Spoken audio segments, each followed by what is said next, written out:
Hi, I'm Chip Rogers, and welcome to the AAHOA Educational Experience. This week, we're talking about the world of franchising and the issues surrounding franchising. Now, for those of you who don't know, you understand franchisees, you understand franchisors, but some people don't understand just how big this collective industry has become. In fact, 14% of all of the private sector employment jobs are in franchising. And that means it is big business comprised of a whole lot of small businesses. And we're going to talk to some people today that are experts in the area of franchising and some of the issues surrounding, I guess the best way to put it, some of the border points or stress points between franchisors and franchisees. First, we'll start with C.K. Patel, co-chair of the Coalition of Franchisee Associations and immediate past chairman of the Asian American Hotel Owners Association. Next to him is Laura Lee Blake, who is the Vice President of Fair Franchising and Government Affairs and General Counsel for AAHOA. And finally, Alkesh Patel, who is the Secretary of the CFA, along with the current Vice Chair and incoming Chairperson for AAHOA. Thank all three of you for being here with us today. Thanks for having us. CK, let's talk quickly about franchising so people have kind of a general understanding before we get into some of the points of how franchising works. So for some of our viewers that aren't actively involved in owning a business, explain the difference between somebody that just sets up what we would call a mom and pop independent business and somebody who sets up a franchise. It's pretty simple. What you see out there, McDonald's or Holiday Inns or Days Inns and Burger King, these are franchise. It gives consumer a confidence that they will get better services if they go to the franchise location, which is sometimes not true because some mom and pops are doing better job also because they can do whatever they want to do with their expertise. But in the franchising, the franchisors gives you their guidelines that how do you want to serve your customer, and they give you the training and all those things. So that's what the difference is. One gives a consumer a security that if you go to this location because it's franchise and they have been to other locations prior, so they feel sense of security when they go to the franchise property. So that's the difference. And Laura Lee, following up on that, I guess the allure of a franchise is that from both the owner and a customer standpoint is you have some standardized processes. As CK pointed out, a customer who goes to visit a franchise in Buffalo, New York and in San Diego, California ought to expect similar service or similar goods and items. And that, I guess, gives some security to both, again, the customer and the owner. Correct. And so it does provide a level of comfort to the customer. It also gives, especially a brand new owner of that particular business, an opportunity to really get into the business, because when you become franchised, you get to take advantage of, especially in the hotel industry, the flag, the marketing opportunities, the reservation systems. There's certain standards that are set for your hotel, for your franchise business, and in return you pay a royalty to the franchisor for these opportunities. So it's a hit and miss type situation, but franchising is very successful in this country. And as you mentioned, I believe they talk in some of these articles about total sales by businesses operated by franchisees are projected to reach over $2 trillion this year. 1 out of every 12 businesses is independently owned and operated by a franchisee.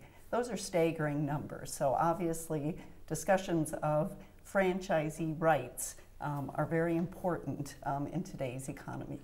And Alkesh, before we get into some of the individual items that franchisees would like to see changed, or like to, I guess for lack of a better term, standardized in the industry, as a franchisee, some would argue when you have these issues with your franchisor that there are really problems there, but everybody wants franchising to work. I mean, as a franchisee, you need franchising to work, don't you?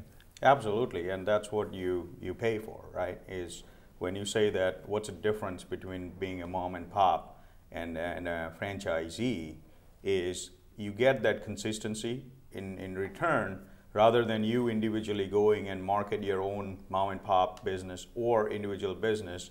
You get the numbers, because when you do and sign up with a franchise, then not only you get the customers that they already have. So if you're in Atlanta and you are the only business there, then if you franchise it, then now you got the nationwide customers that can come to you. So that brand recognition, the name that brings it, is what it's important for you, you know. So you could be selling best sandwich, but nobody knows in New York that you have the best sandwich there. As soon as you put the name up there, that's when you get recognition, and then the customers now be able to know about it. So that with the name, that's what it comes with it, you know. And before we again get into this, because I think laying out this kind of baseline understanding of franchising is important. If I'm going to start a small business and I'm going to do dry cleaning, and I'm not a franchisee, don't want to be part of a franchise, and there's already a dry cleaning in my neighborhood, if I think I can do it better than them, I can locate right next door if I want to. Probably not a great business decision, but I could do that. But with a franchise, they essentially lay out, I guess, a game plan or a business plan across the nation, making sure that one Holiday Inn is not necessarily located next to another Holiday Inn. Now, that's one of the issues we're going to talk about, but I think, CK, it's important for people to know that from a franchise perspective, they don't just sell a franchise to anybody and everybody. I mean, you'd have to meet some standards, and location is one of those standards. Majority of the franchisors who believe in serving their franchisee as their own customer also, they're doing a great job. But there are some franchisors who don't believe in that. They believe in quantity. And that's where the problem comes from, because they want to expand and make themselves money, and they don't have any regards for the franchisee, and that's where the problem comes, some encroachment, and I think that's what we'll be talking about later on. And so there are quite a few franchisors who does very well serving their franchisee, training them, making sure that they get enough training to run their operation the way they want them to run. And there are some who just collect the money and don't do anything and just leave it up to the franchisee to operate the business. If you look at it one way, yes, you got a name from the franchisor, but it's the people who run the business are really making it. They're the one who's providing the customer services. They're the one who's providing, the goods and product, and they make sure that the place is well clean and bring the customers in. So there's a lot to do with the operator also. So the operator of the franchisor, who is a franchisee, needs a lot of training. So the franchisors are giving enough training, those companies strive. The franchisor who are not giving enough training to their franchisee, they always struggle and fail. So it's a lot to do with whom you pick and choose. So a lot of study has to be done. And Laura Lee, on that note, you have everyone, I think, understands the big names, the franchises themselves. As CK pointed out earlier, I mean, you can drive down any street, major street in America, in any city, and see all the franchise names right before you. But it's the franchisees that are actually owning the businesses and working to make them successful. And then we have the Coalition of Franchisee Association. And this is where all these different franchisees come together to share some common, they share common ground, and they want to, I guess, in a way, become a political force, or at least a force for changing perhaps the relationship between the franchisor and franchisee. These two gentlemen are both on the board. As someone who's not on the board, tell us about the CFA. Yes, well, the CFA is still relatively new. It was formed several years ago, and the concept behind it, over the years, there's been different franchisee associations, but the CFA really wanted to focus on the franchisees themselves. We've seen franchise associations that have been comprised of franchise lawyers because there's so many legal issues involved. But the power of CFA is that they're focusing on the franchisees, and one of their very first projects after AAHOA got involved this last year was to come up with this universal franchisee Bill of Rights to recognize that there are good relationships between the franchisors and franchisees, but yet we have seen a pattern over the last 10-15 years where the relationship has started to become unbalanced. The franchisors, especially the big name ones, they have the ability to write lengthy franchise agreements. They have teams of lawyers to do this, and they tend to be one-sided. And as a franchisee, you come in, and especially in the hotel industry, they're signing usually 10, 15, sometimes 20-year franchise agreements, and you are already spending a lot of money, but to try to negotiate some of the terms on your own, the franchisor might say to you, go take a hike. If you don't want to take my agreement, I have a line of others that will open a Holiday Inn Express or open a Motel 6 on this property or in this area. So if you don't want it, you don't need it. So as a result, you sign on the dotted line and you're stuck with it for the next 15 years. So that has been one of AAHOA's roles over the years, is to, because of the strength of our membership, we can sometimes go to the franchisors and say, your practices are unfair.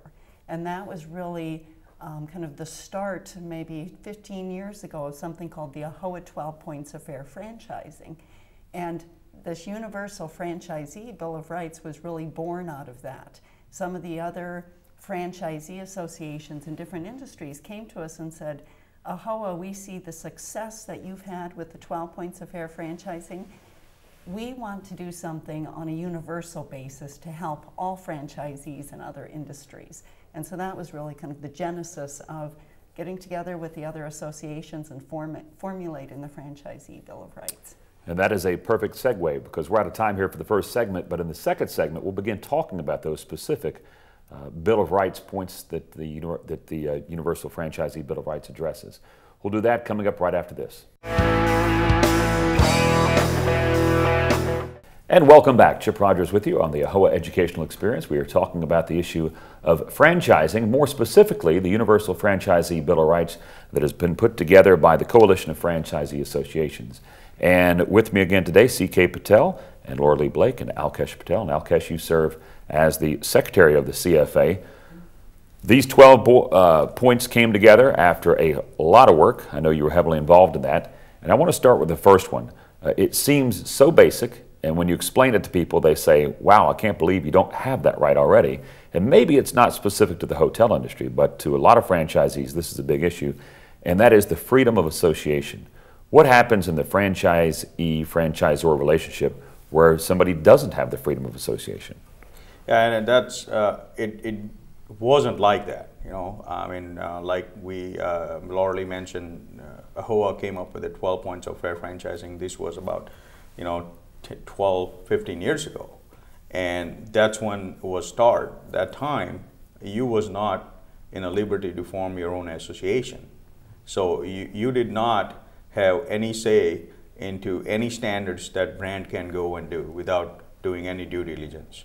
And as operators, when you run the hotel or any business, you're there in and out day and night, and when you run it, when you're in the operations, you know what is good for your business, and the input of the owners is very important when there are new things that gets implemented, right? So it wasn't there before when the 12 points of fair franchising came in, and then there was owners associations that started forming. So, but still, there are a lot of other franchisors do not allow that.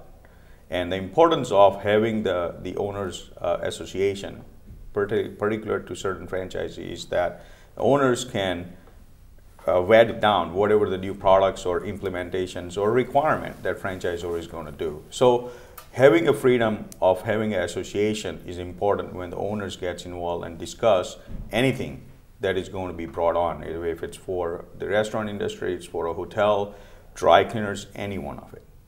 So it's very important to have that, and the freedom of that wasn't there 12, 15 years ago. Now, it's not as much that it's not there, but they're still out there in certain industry. So the freedom of association would be, I assume, with the franchisor, they perceive some value in not having all their franchisees come together. But really, it would seem to me over the long term, if I'm a franchisor, I want to hear from my franchisees. As Alkesh pointed out, I want to know what's going right and going wrong. And sometimes when you're not down on the ground, it's difficult to understand that. So it seems that there would be some benefit of a franchisee association. And maybe in the hotel industry, occasionally franchisors see the benefit of that association. Right. You want me to answer on that? Yeah. It is beneficial. But you have to remember one thing, that franchisor has their own franchise advisory councils, which is elected by them, their members. But they're usually not perceived as the people who do justice to franchisee, because they're under threat. They feel that if they do something against the franchisor, they'll be scrutinized. So independent franchisee association, that's the key. And I believe each and every franchise should have an independent franchisee association who works on the field and takes the right ideas to the franchisor to benefit franchisor and franchisee both. So I think independent association is needed. Franchisors in even today's states, most of them don't recognize independent franchisee association. But when you form the association, if you let them know your existence, then they have to disclose that in the UFOD. But if you don't let them know that we have this association, they don't have to disclose. Right. So, that's one key. So I think each and every franchisee should have their own independent association beside franchisors, franchise advisory council or board. Laura Lee, I want to move to the next point. This is one that I know is very important to AAHOA members and really everyone in the entire franchising industry. Good faith and fair dealing. It reads, a franchisee may rely on a franchisor's good faith, fairness, exercise of due care, and performance, including the administration of advertising, rewards programs, marketing funds, and franchisor development agreements. This is a big issue for everybody, isn't it? This is a big issue, and under the law, a provision of good faith and fair dealing means that a franchisor almost has to act in a fiduciary relationship, a special relationship with the franchisees, and uphold the highest standards of care. Now, most franchisors will not agree to include a provision of good faith and fair dealing in their franchise agreements, and this seems rather odd because it just seems like a basic thing that everyone should agree to.